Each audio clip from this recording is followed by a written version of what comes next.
Good morning. Welcome to Learn Biz, the podcast. So glad to be here with you on a Tuesday morning.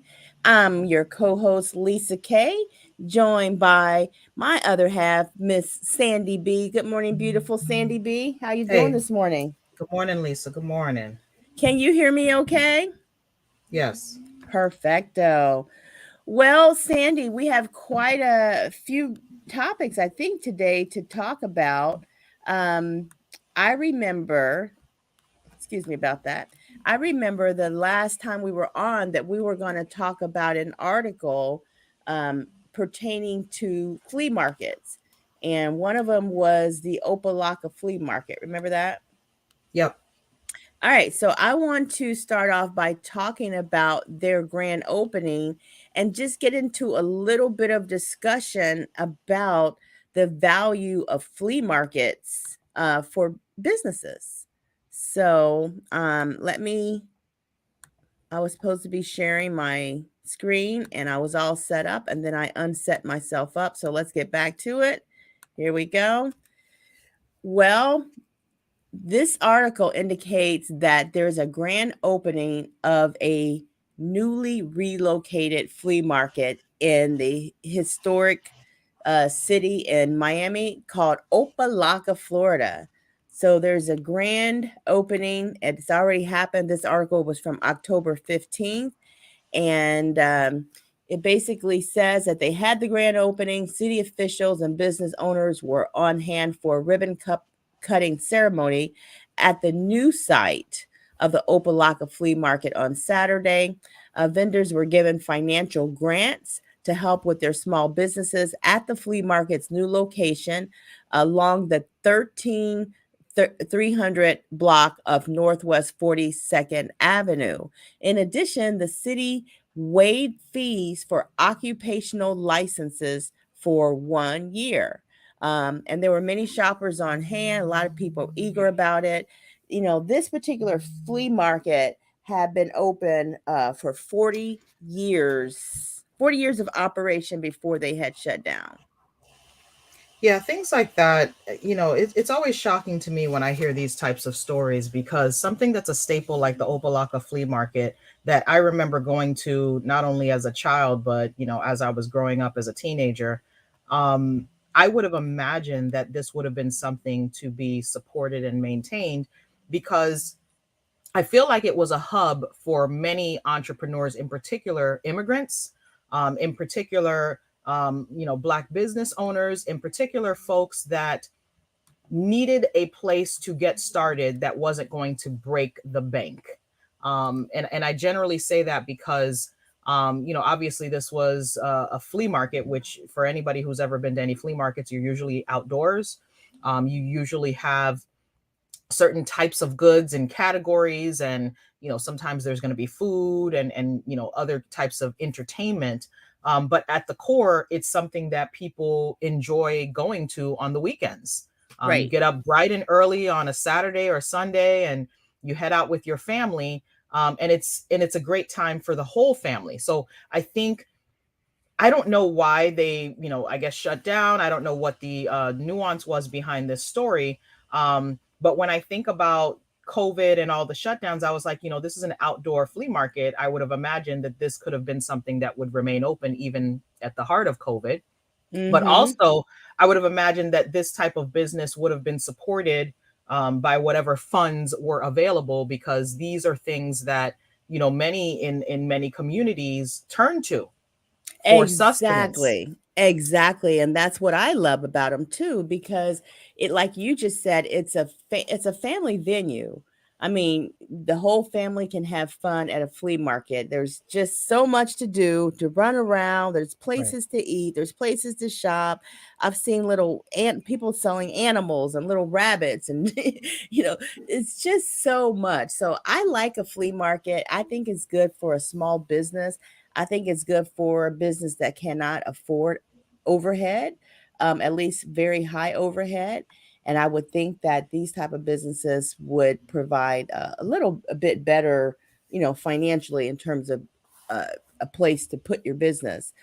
So, and also I think that land that they moved from in Opalaka was going to be redeveloped for residential purposes. And I Great. think that was a reason why they had to move after 40 years. So I guess the question I would throw out there is how valuable are flea markets in the current day and time for entrepreneurs and businesses? And I think they're still valuable. I think they've probably lost a chunk of value, mostly because we have access to everything at our fingertips at this point. And so I think it creates a challenge of a lot of extra competition for a flea market. Now, of course, tourists and folks who just, have a love for flea markets are always going to patronize them. Right. But I think that with the current times, unless there's just a resurgence of people really wanting to go to flea market, much like they go to farmers markets, I think the flea market is going to have some challenging times unless they are embracing of things like technology. They are embracing of a bit of automation and, understanding where we are with the times. Oh yeah. Well, that's true. I mean, you don't see too many people selling things like digital or electronics, but these days like some flea markets are set up where they plug right into electricity and they can sell just about everything, electric things as well. So and the reason why I think they're going to thrive is because what happened, Sandy, when the shutdown portion of COVID was over and people started coming back outside, then you started realizing how much people miss places like this. And don't forget that the prices are a lot cheaper a lot of times at flea markets than they are on Amazon.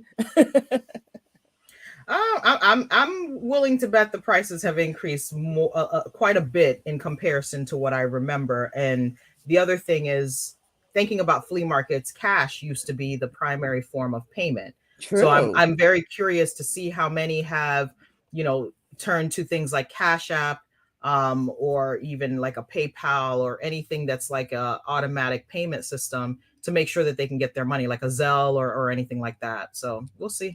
Oh, that's smart. I bet a lot of them have. I'll probably visit a flea market within the next month or so, and I'll let you know an update on that. All right. So, guys, thank you so much for tuning in. Please be sure that you click like and subscribe so that you can be notified when we are on again. And also, don't forget to follow us on Instagram at B is for BIZ, where we also share snippets and other videos related to entrepreneurship. So, the next article that is coming up here is we're going to talk a little bit about the Black woman that's opening a birthing center to save the lives of Black moms and babies. And what's interesting with this story is I've heard many times about Black women's mortality rates, and the issues that Black women face when it comes to childbirth. And so it's only right to me for someone to say, you know what, I'm not going to rely on others to address this issue. I'm going to take hold of it myself. Hmm. So this young lady, a former Detroit public health official, launched a new initiative geared towards saving the lives of birthing mothers and their newborns. Her name is Leslie Welch, and she leads two initiatives to serve underrepresented communities. The first organization that she has is called Birth Center Equity, which offers capital and operational funding for birth centers around the U.S. Now, Welch and her team committed more than $1 million in funding to help launch birth centers in Colorado and Washington. So the first piece they're attacking is making sure that there are centers across the US to really focus on underrepresented communities, which is a great thing. Um, Yes. and then Birth Center Equity provides midwife care in freestanding birth centers and aims to ensure pregnant women have hands-on care. The goal, Welch said in her interview with Forbes, is to raise $100 million over 10 years as co-founder of the movement. And it says $60 million could open the 19 birth centers in development and put 11 more in a position where they don't have to lose money to serve their communities. The second effort that she has in ensuring underrepresented communities get the care that they need, such as areas in her native city of Detroit, um, She's the co-founder of something called Birth Detroit, which aims to offer midwife care through pregnancy, birth, and beyond. And Birth Detroit plans to deliver babies once construction is completed sometime next year. And she says part of its commitment is that no one in need of services will be turned away. So her passion comes from witnessing the death of her sister-in-law's premature son soon after his birth. And she also shares that she had a premature baby that survived and previously experienced a miscarriage. So she teamed up with a group called Full Spectrum Capital Partners to help birth centers operate without the constant need to fundraise for capital. And I'm just going to give you guys some research that supports this. 80% to 87% of birthing mothers can safely give birth with midwives in a community setting. But in the US, we do the exact opposite, and that is not an accident. So we tend to push things like cesarean sections or C-sections.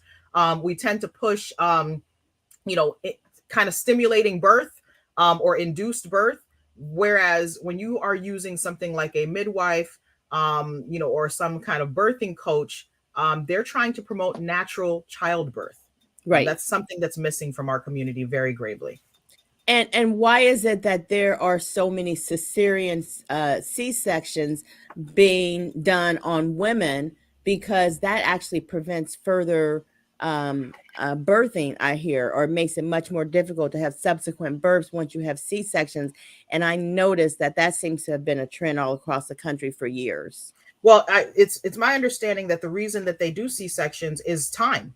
They want to make sure that they are kind of pushing the clock so that the child can come out. And the unfortunate part about that is, childbirth is time is an issue with childbirth. You have to give the child time to come through the birth passage, right? The birth canal. So if you are trying to rush the child, can you imagine what types of issues and conditions? You're putting trauma on the woman, you're putting trauma on the child, and you're potentially putting both of their lives at risk. Yeah, that definitely is a problem. But the way I've heard it's been like doctors have actually used C-sections because it's less risk in terms of their malpractice and that type of thing. It's easier for them to go in through the stomach and take the child out than it is to go through the actual vaginal birthing canal. And so I've heard it's for reasons like that, but it actually is messing women up, and that they've been doing it a lot on poor brown and black women. And that's where I don't buy that story about the malpractice and all of that nonsense, because you forcing a child out, that don't sound right. Like, how do you tell me that that's more risky than allowing the child to be born naturally? I think it's a money game. Like, they don't want to waste the time. They want to push it along, and they don't care about certain bodies. That's what I think. Yeah, I think it all fits in. Good morning, Rigo. How are you doing this morning? Thank you for joining us. Yeah, I think you're absolutely right. That's part of it. That's what I've heard. And I love this concept of birthing centers because, we have a high infant mortality rate in our communities, in Black communities, higher than other communities, right? And we don't necessarily get the care that we need following the birthing process. And I think these birthing centers will be a welcome addition in our communities across the nation.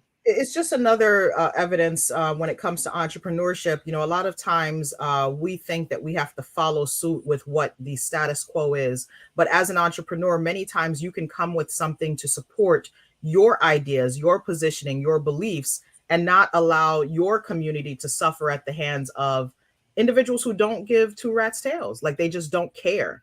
And it's evidenced. I mean, you hear stories so many times about Black women in facilities or hospitals where they're not being heard. They're in pain. They're being ignored. I remember there was a story with Serena Williams. She was in pain. She's telling the doctor, something doesn't feel right. That they were ignoring her and care. It's like she was being a drama queen as far as they were concerned. Well, stereotypically and traditionally, they, meaning the white community, have put out studies and have said things that our tolerance for pain is much higher than everybody else's. That's pure trash. I know. That's pure trash. And it amazes me to this day that I still hear stories like that. But it goes along with the nonsense of the strong Black woman, the angry Black woman, the Black woman. Like, there's always a thing with us. And I'm like, no, I'm not strong. Get rid of that. I'm not angry. Get rid of that. I don't have We're a just tolerance for normal. pain. Correct. I'm just like Yeah. you. So let's Yeah, keep that equal. exactly Like, what? right.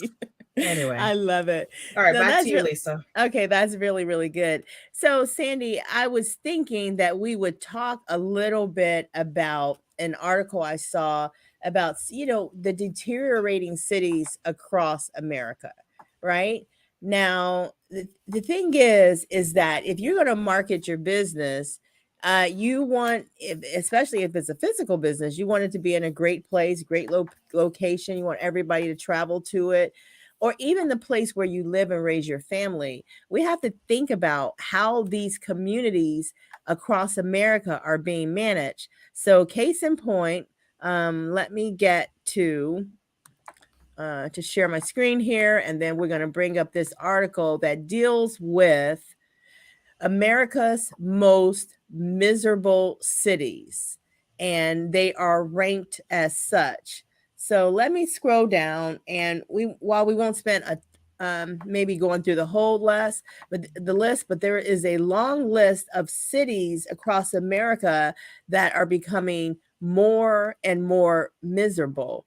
And miserable is judged in terms of things like crime rates, commute times, median household income, and things like that. So I don't necessarily like the way they have this presentation set up, but let's just start. All right, we may not get through the whole list of 50, but number 50 is Plainfield, New Jersey. You been there? Nope. Don't have All a plan right. on it either. Just the name is not attracting to me right now. Well, New Jersey, Plainfield, New Jersey has a population about 50,000. 70% of the people live there work. 1/5 live in poverty, and 1/3 do not have health insurance. Although the rates of violent crime have been improved drastically over the years, it's still considered a dangerous city. See, this is where I have the problem with the United States talking about other countries like they're third world nations, or they're the poorest, or they're the this. How do you have 70% who live there, 1/5 in poverty? That's a Come problem. on. Why is this this is America. They don't care. That's why. I mean, but the thing is, don't we have to look at like even the governors and stuff? So who's 49? West New York, New Jersey. I never knew there was a West New York, New Jersey. Well, another place I will not be going. So what's going on there? High poverty rates, general lack of cleanliness. There is a median commute time for people to get to work of about 37 minutes, Heck which is no. longer than the average commute of Americans as a whole. That's where I will not be. Good morning, Doug. Thank you so much for joining us. So, Doug, we're not going to be in West New York, New Jersey. That's one city we're not relocating to. No, they better stop. Guess what? Let me tell you something. This is a bold-faced lie. And here's why I'm going to tell you. You don't even need to read this one. This is a bold-faced lie. And this is what they did with Detroit. They made Detroit be like the dirt end. It is the worst place in the world. So if Miami Gardens is on this list, why are all these people buying properties in Miami Gardens? Why did they build the stadium for the football team? Why are they building all kinds of things in these little cuts and corners, new shopping plazas, new stores are coming in, new people are buying homes? I have several clients who sold their homes to people who are not residents of Miami Gardens. So come on, they better stop it. I'm not even listening to this one. So the things that they have to say here for Miami Gardens are a little weak. I will have to admit. Bold-faced lie. It says, look, in 2014, Miami Gardens was deemed the stop and frisk capital of America. Okay, number one, they're reaching back to 2014. Exactly. And then from there, what they are saying, which is interesting, is that there is a 25% surcharge on water, which would be higher than most people pay in Miami Gardens.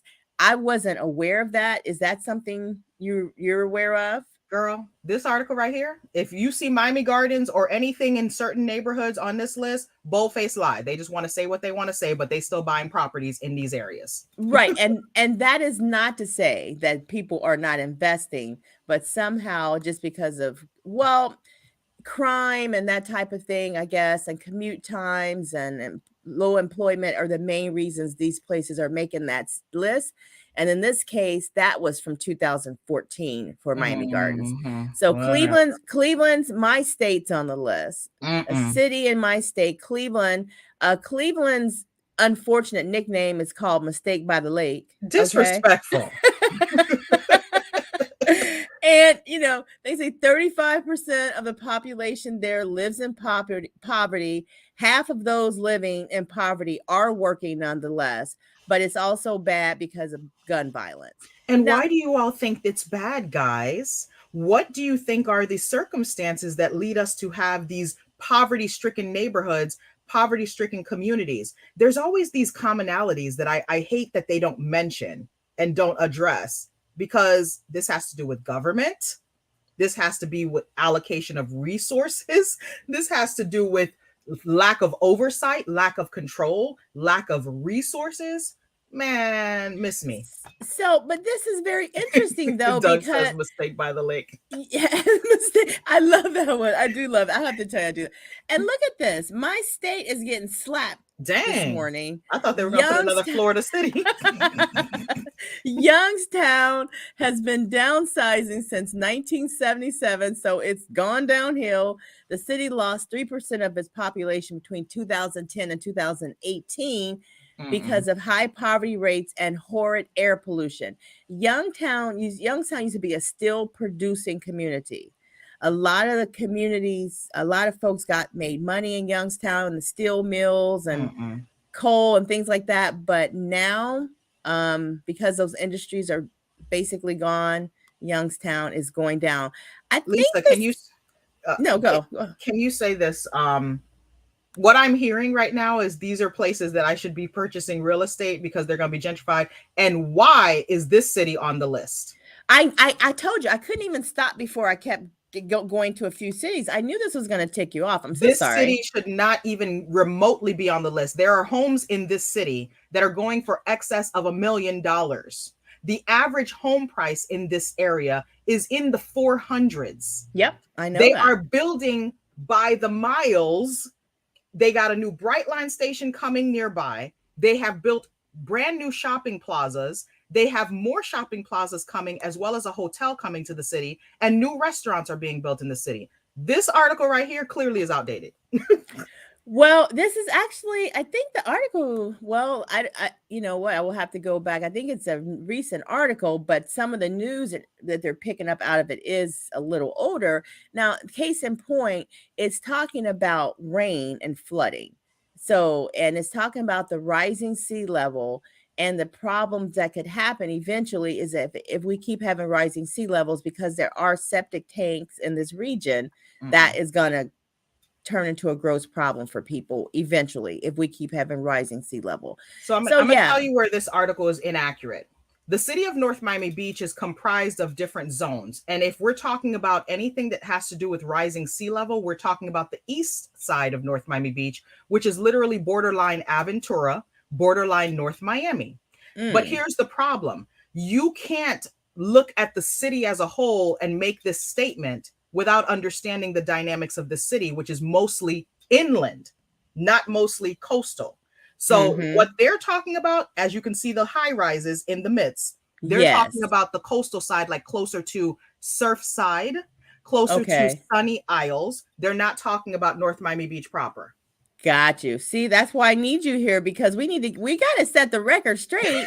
You know, they put all these people, and I think Doug is from, well, he's probably not from West Virginia, but I think he's from Virginia. They even got Huntington in here, and we'll scroll through a little bit faster, but I'm trying to figure out what's going on with these cities. Look what Rigo just said. The reason they put that out there is so the real estate goes down before the developers start buying up the area, and then it grows. Well, let me tell you something about North Miami Beach. The home values in North Miami Beach were always pretty standardly like mid-range.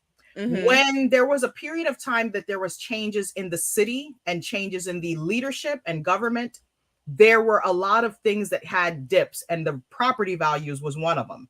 But right now, what's happened is in the last 5 years, property values have grown astronomically. And what's Yes. happened, Rigo, is they have literally come into these communities and, people passing away. Because this is one of those cities where people used to live here for 30, for example. I have someone that I know that lived in the city. He passed away in his 90s. He still has a home in the city. And in essence, his children grew up in the city. That means he lived here for, it had to be in excess of 40, 50 years. And in the time that he's lived here, there were a number of families that have always been in this community. Italian, other European backgrounds. So when the values were standard, it was one group of people living here. Right. Then there was a dip because a lot of different groups started to move north because they started to push people out of Miami areas and all of the areas that are south of here. But currently speaking, the values are so astronomical that even the people who are developers that are trying to buy have nothing else that they can buy. The most that you have is investors buying certain homes, and they'll buy in the like 300s and then they'll flip it into the 400s and 500s. Exactly. So, and I'm very familiar with the property values in North Miami Beach. Like you said, they're averaging about 400,000, and people are a lot of times putting two lots together and increasing the values even greater than that. So, yeah, we're all going to be victims of climate change if we don't get it here together in a moment. So if we're not careful, we'll all be on that list across the whole country.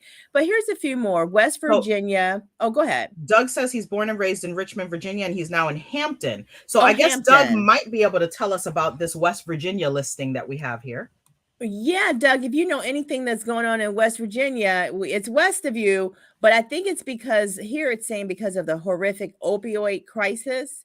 Lord. That they've lost more than 6% of their population over 8 years from 2010 to 2018. You think maybe they should be doing some work on the crisis? Well, no, it's not being done it's not being treated like the crack crisis of the 80s. Not. They are actually getting money and treatment, and they're saying that these people need treatment, and they're not telling them to just say no to drugs. Lisa, they're having a hard time. They really needed to, get the support. They're having rough times in life. So, that's why that happens. Exactly. Now, I've been to Charleston, West Virginia. I think it's a lovely little town. Isn't it? People make about $47,000 per year. Still displeased with their work environment. Second largest rate of depression. 27% said they have been diagnosed by a medical professional in this What city. City is this? So I not move here. This is Charleston, West Virginia. People are depressed, okay, in the city. Good morning, Miss Globe Girl. Thank you for joining us. I can't. I'm not laughing, but Charleston has ranked poorly for physical health, with a larger number of residents suffering from both diabetes and high blood pressure. What's going on in Charleston, girl? Miss Globe Girl, thank you for joining us. Do not go to Charleston, West Virginia, according to this list. They got issues, and we'll try to go through a little bit quickly. But again, we got to figure out, why are we having so many American miserable cities? I mean, we got to live out of these places. Doug says, I don't know anything about West Virginia except kissing cousins is for real and the grow weed on those hills. Oh, well, check this out. Is this a black town? Hammond, Indiana. They have air and water pollution and lead contamination. Are we in the United States still? This is United States. And this is what I'm saying. Like, we better see. They are not managing these cities anymore. They are letting things go, guys. Can we go to like number 20 or something? Does it let you skip? Okay. I'm gonna keep going. But it is really tripping me out. And I don't like the way they line it up, because I can only go through it like this, but I'll go as quick as I can, but just try to grab the gist of what's going on in these cities as we go through. Well, guys, we so appreciate you guys for tuning in. We're talking right now about, what is it? America's like worst cities to live in or something? Most miserable city? Oh, not worse. Most miserable cities ranked. And I'm just like, some of the cities that they're listing on here, like Miami Gardens, Florida, and North Miami Beach, Florida, that is a fallacy. Do not let these people fool you as they come in here and buy property. And I don't know about Ohio. Lisa can tell you about that. But I'm like, don't let these people fool you. They're going to come in and buy up your stuff and have a Mm-hmm. good old time and leave you miserable. Maybe that's why they're ranking these cities miserable. I've heard of Patterson, New Jersey. Now, they said in 2011, the city flooded after Hurricane Irene. Oh, And at shoot. that point, 1,250 homes had been abandoned. Out of Patterson's 145,000 residents, 57 are working while 30% live in poverty. Good Lord. Now, Miss Globe Girl asked an important question. Did they provide their criteria for miserable? I think you listed, what was it, Lisa? It was crime, unemployment, the commute to work. Those were some of the things that determined miserable. I'm like, good Lord. Like if I think of, living in South Florida for pretty much all my life, and I think of the issues that we have and some of the cities that were listed on this list, you know, the issues stem from other issues. And until we can get leadership in that is willing to recognize that you can't build 10 high rises on the coast and not build the appropriate infrastructure for transportation. Right. Because where it used to take me 10 to 15 minutes to get to the beach, because I'm inland, it now takes me 30, 40, sometimes an hour to get to the beach, not because of anything but traffic. And God forbid there's an actual event going on. Oh, you're not going anywhere. I was last night at the Heat game. And after the Heat game, it was like the Terror Dome. Like there's nowhere to go. My cousin and I literally had to get on the Metro Mover and then take the Metro Rail completely outside of the area so we can catch an Uber. The Uber drivers were literally like, well, I work for Uber, but I'm not working for Uber tonight, but I can take you where you need to go. It'll be $50.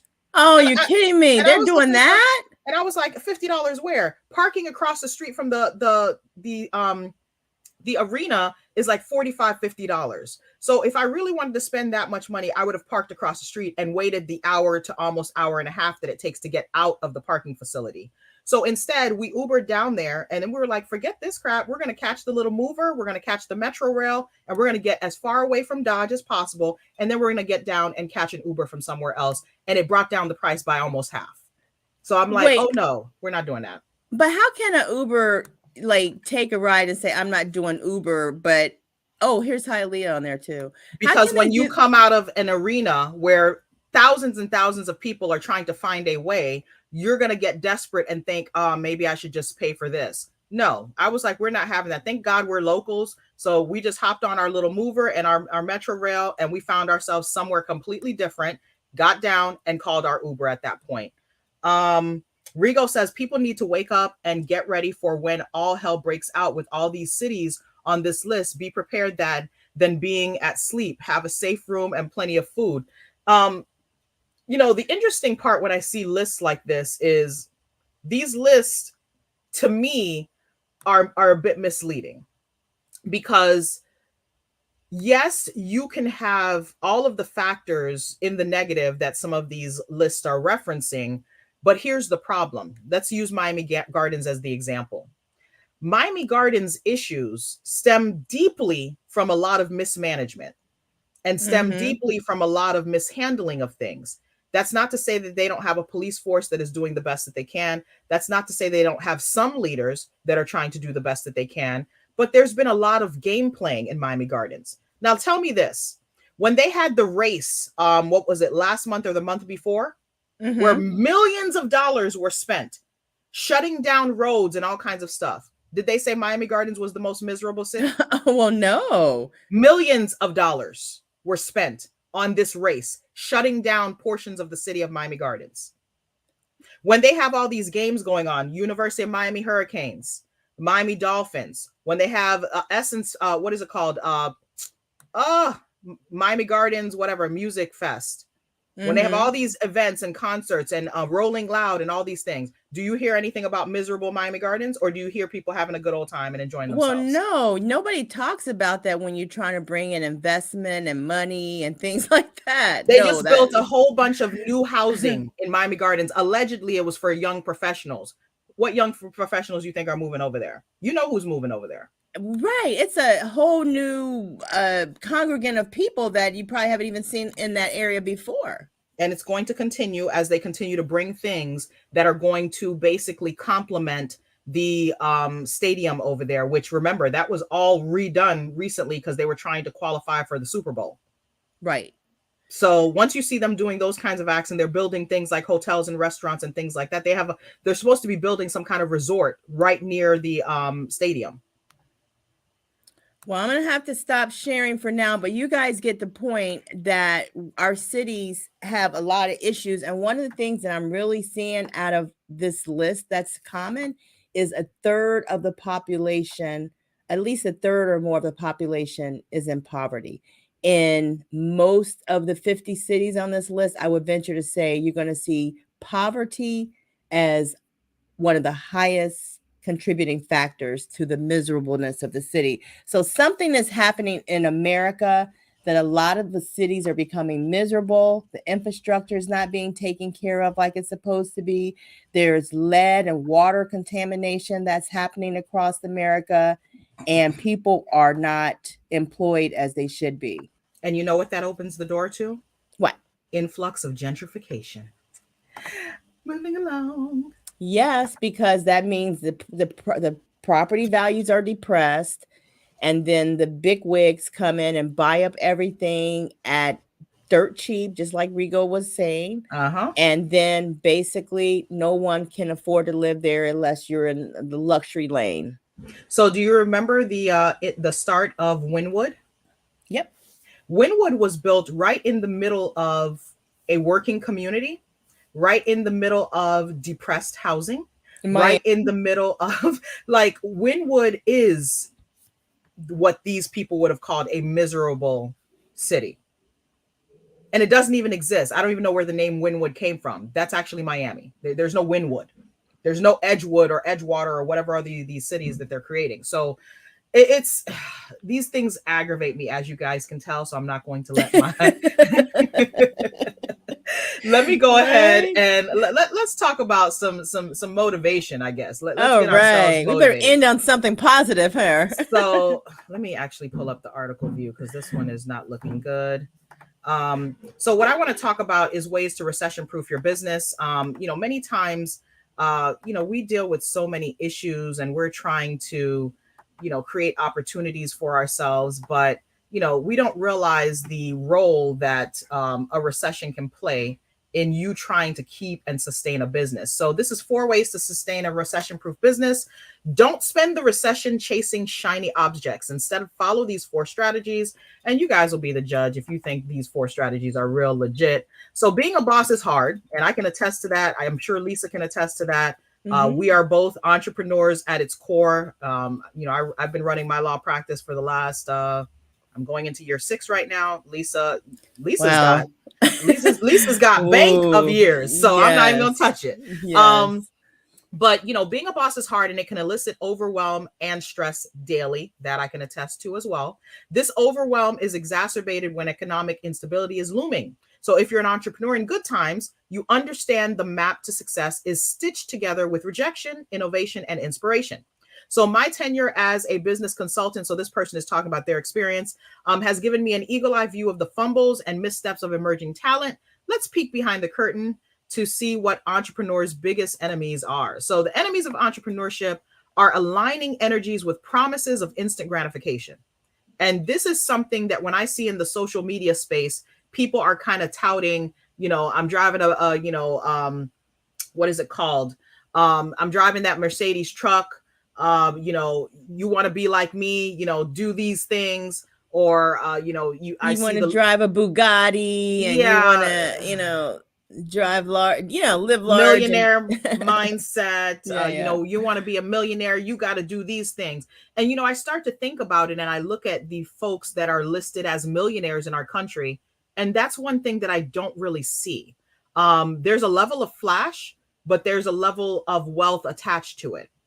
And so you don't tend to see, in general, millionaires in our population circulating with the foolishness. Now, does that mean that they don't have, shiny objects? No, they may have shiny objects and all the 9, but can they afford the shiny objects is the big question. Well, they probably can. Yeah, I would venture to say yes. So definitely instant gratification, I think, is one of the detriments, the inability to build relationships, and a hyper focus on the bottom line. So things like easy and instant shouldn't even be part of the conversation when we're talking about entrepreneurship, because we have to look more towards consistency and how we can maintain that over time, even in the hard times. And I would So say, and just to add to that really quickly, I would say get out of the short-term thinking and always think in terms of mid to long term in business, because short term is usually not a part of the equation. facts. It's an anomaly.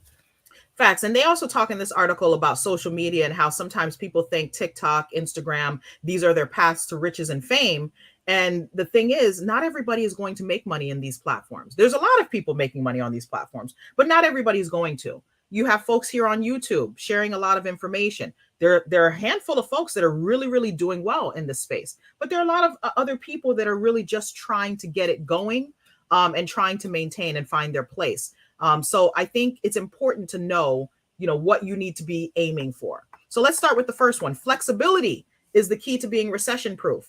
There are always going to be fluctuations in your business, and you have to be able to adapt. And you have to be able to see how your business can adjust to the changes that occur. I know for me, I'm constantly making changes, whether it be, updating software, changing processes. I was just talking to my paralegal the other day, and I signed up for a new system, and she's like, "Oh my God, I love this." Well, every time I make a change that is helpful to our process together as a team, it makes business better.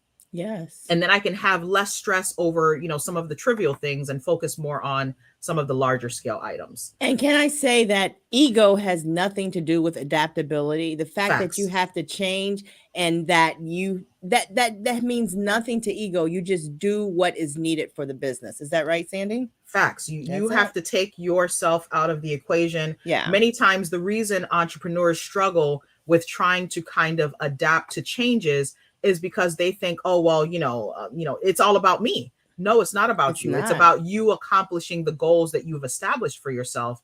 And the more that you hold on to things that aren't working, the less likely that you're going to be able to get through these rough times. And who cares that you set it up? Is you have to change, you have to change. Facts, facts. I'm very, very appreciative of that flex.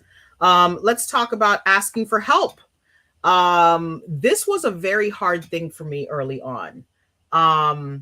Trying to make sure that I have the supports that I need and reaching out to the necessary people or resources to give me support. And there was a period in time where I was just like losing my mind with the level of work and responsibility and stressing over the day to day work. And it was just like, what am I doing?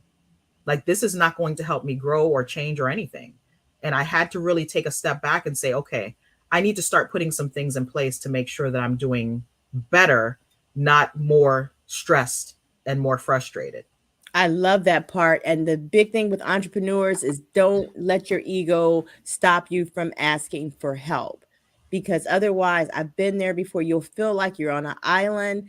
And if you're on an island, you can't communicate with someone else and you can't tap in to see other points of view, and Right. yours might not be correct.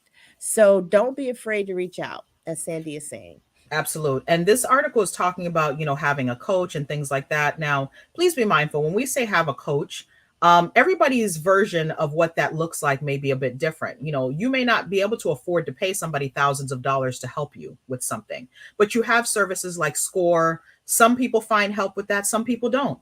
You also have a lot of resources in the YouTube space on Google where you can find different information and supports and videos, podcasts.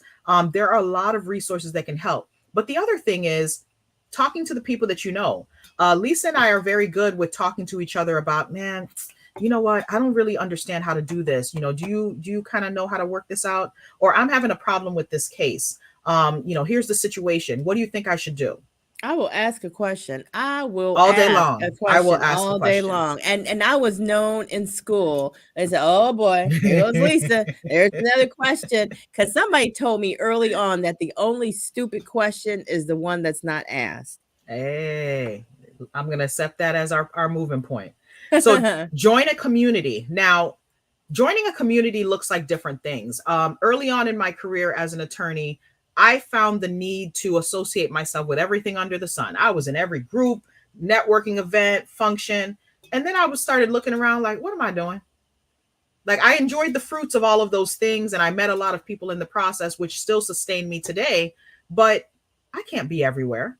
And not every community is for me. I have to find the community that allows me to grow.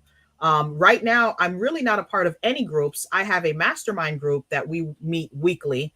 And that's been a source of real inner support for me, helping me break down some of the issues that I've had.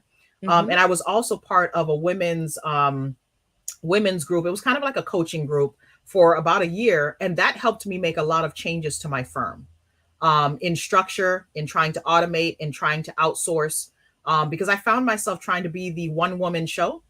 Mhm. And that is not a good place to be. So sometimes when you join any kinds of groups or communities, whether it be online, in my case, it was a Facebook group that became another whole thing. And then I had this other Rise Mastermind group that I'm part of, where we meet virtually every week and we talk about issues in business and help each other. Those were the things that helped me out. And so right now, my position is there's so much more that can be done outside of me. I don't have to be the worker horse. I'm not the hamster on the wheel. I have to step Absolutely. outside of myself. And for myself, I recently just joined the Broward County Black Chamber of Commerce, and I'm very happy to have joined that organization. Not only did I get a little pin for my lapel, I have a I'm certificate. so done. I am so I am all of these things mean a lot to me when you join a membership, that they actually send you something that says welcome member. I got a little bag to Oh, go shopping with, and then they gave me a calendar of all their upcoming business networking events. So I am thrilled to be a part of the Broward County Black Chamber of Commerce, where the president is an attorney, our colleague Shahiwa Jarrett Gellen. all right. So, everybody has a community they can find, whether you choose the online community, in-person community, whether you create your own communities. The one thing that's important is knowing that, we're often as entrepreneurs given this idea that we just need to work harder. And that's how we're going to Absolutely. increase our returns. And I'm like, you need to work smarter. I'm not saying that you can't work hard, but working hard alone is only going to leave you drained and stressed out. So That's there it. has to be a balance, and you have to find a way to understand that there are things in your business that you need to do, but there are a lot of things in your business that should be either outsourced to a service or an individual, or things that you need to automate and utilize the technology that is. Absolutely. And one of the things I've always made excuses about as far as that is that I cannot afford to outsource. If I can't afford to pay myself, then I can't afford to pay anyone else. But you'll be surprised that you will be able to find, there are people who will work with you. Some people will work voluntarily with you until things get a little bit better. So Yep. we just can't be afraid to ask for help. There will be people that will help us. Yes, yes, yes. All right. So stop chasing shiny objects. Now that is something I don't think I've ever been the shiny objects person. I'm a pretty plain Jane. I guess that's the word to describe it. I've never been the shiny objects person, and I've always had a very just a aversion to the shiny object idea. Not to say that there are not things that I love that are shiny objects. It's just to say I'm not obsessed with them. Like, if I have it, I have it, but I don't need it to survive. Um, Well, you know me, Sandy. I'm just the opposite. Like right now, if people could see me, I have on juicy red lipstick. I oh have this Lord. top that, have my boobs all pushed up for the camera, but we're not on camera today. Okay. I was more talking about, items, not so much personal. I was more I'm talking about sorry. like, I've always loved certain cars. I would love to have a fancier car, but I drive what is my car? A Buick LaCrosse.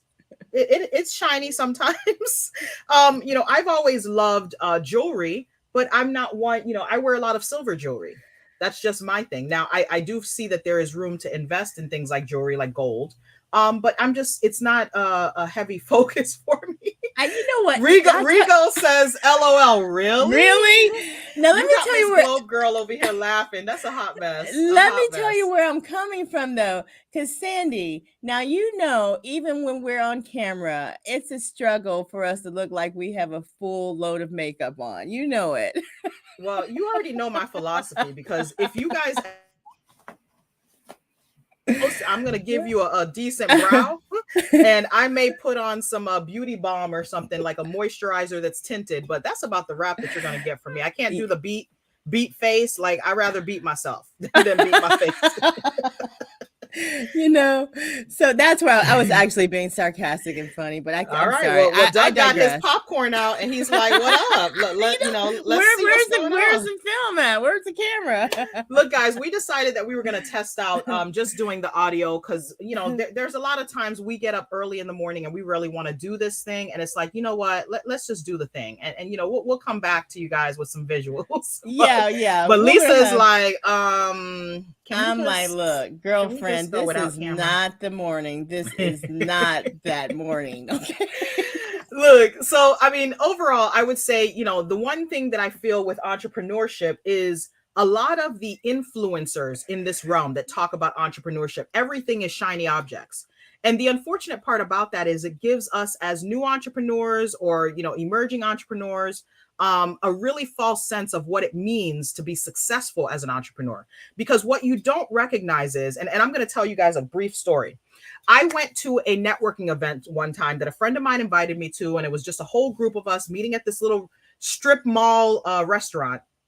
And we get to the restaurant, we're chilling, whatever, and we come out of the restaurant, and one of the guys is driving something like I think it was a Maserati or something.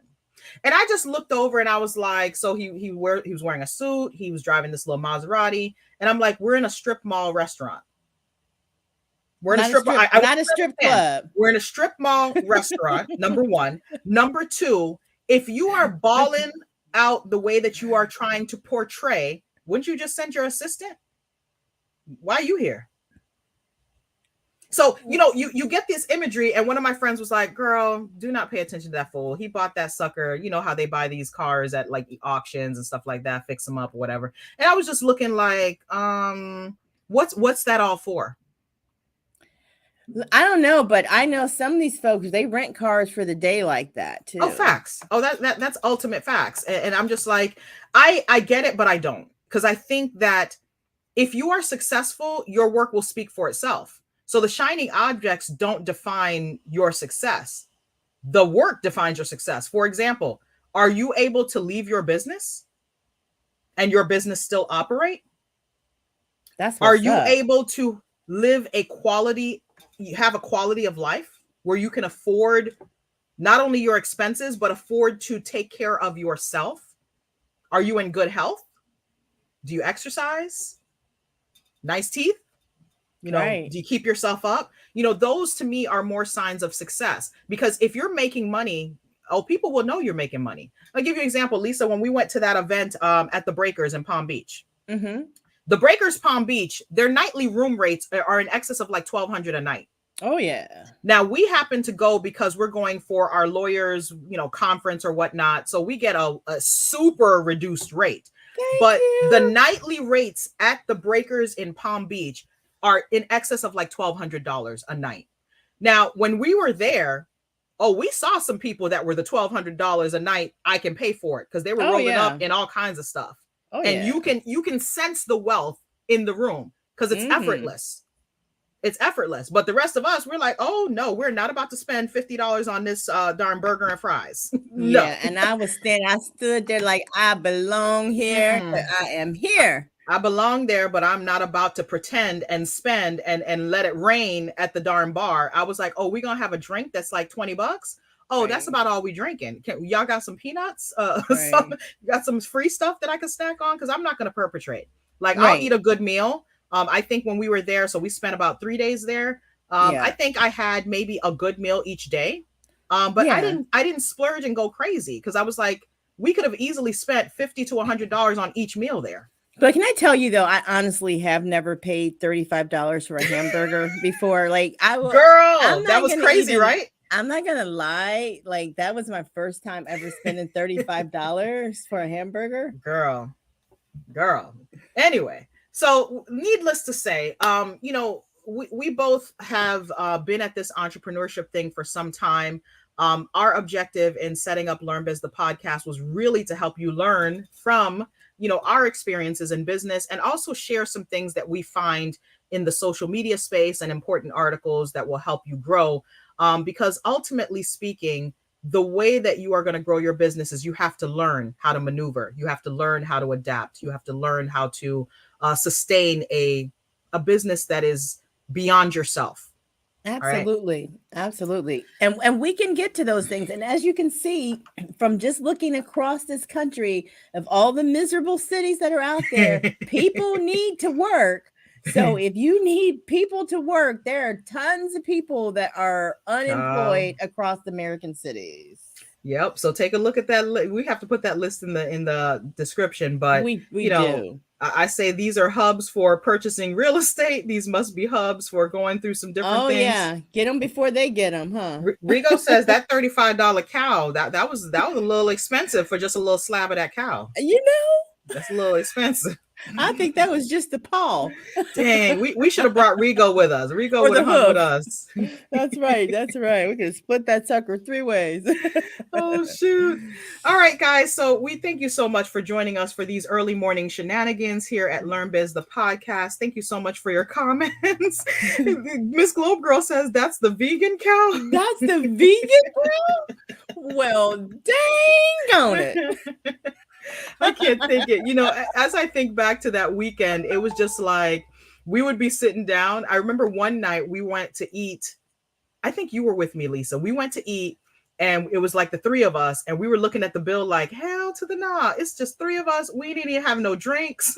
We didn't have no drinks. No, and it was just like no sides. It was just like, we just gonna eat this sandwich right here. And I think I had like a fried rice that was like damn near $30, I think. Let me tell you, I don't like sugar, right? So that's what I used to always do back in the day. I wanted lemonade, but I didn't want to pay like no $3 or $4. This is when I was in undergrad, especially. I love lemonade. So I would get the lemons, just squeeze the lemons in the water, stir it up, and drink it. And it was great for me. But people used to laugh at me. Why don't you just order a lemonade? Girl. I'm like, you just don't understand. I'm counting pennies here. Look, it's a lot of pinching there. Rigo says, let me know when we can go again. Absolutely. Like, I know that the meetings are every July. So it's like, I always just put it on my wavelength to know that July is a time where I'm about to spend a G at this place for a weekend, but at least I'm only spending the 1 night rate and not all 3 nights. So I'm always good with that. Absolutely. Yes. It was a great time, Sandy. All right, so guys. Next time you might have to bring your own food. Bruh. Let me tell you something. You know what I forgot when I went there? Because I've been going there since 2015. But each year I would just commute. So I would either Uber all the way up there, and I know that's expensive, but I would Uber because I didn't want to deal with parking and all that stuff until I realized they had like free parking. Wow. And then sometimes I would catch the train and then Uber, or other times I would drive, if I was going with some of my friends. But this one particular time I just kept saying to myself, dang, why didn't I just go to the grocery store, grab a couple of things, because then I could eat at the resort, every night. I could have a decent meal. I'll spend a little bit money, but for things like breakfast and the quick lunch, actually lunch I have with the group, so lunch is already just taken care of. But for breakfast, I didn't need to do anything outlandish because their breakfast was astronomical too.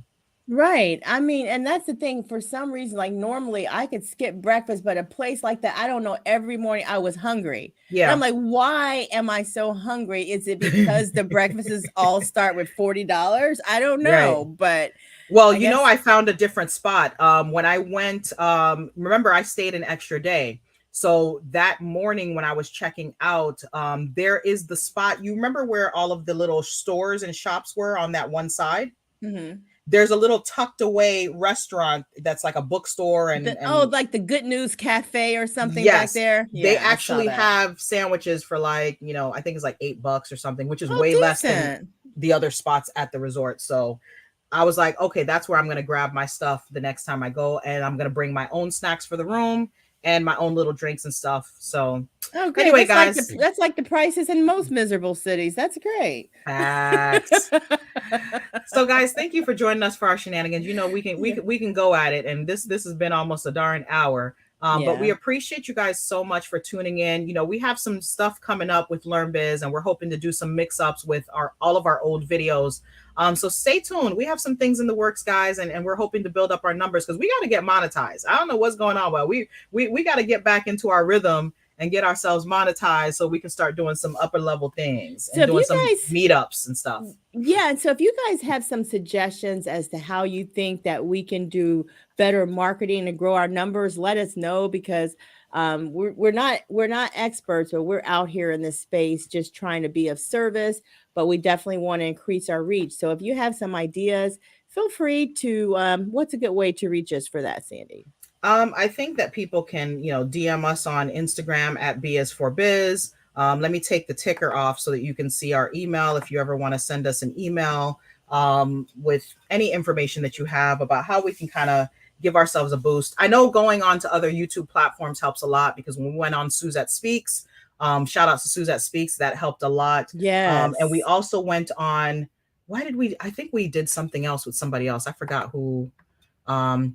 Have a great day, Doug. Thank you Yes, you so too, much for Doug. tuning in.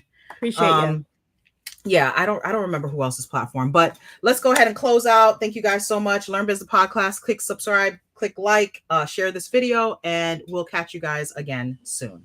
We'll see you Friday. Bye. Bye.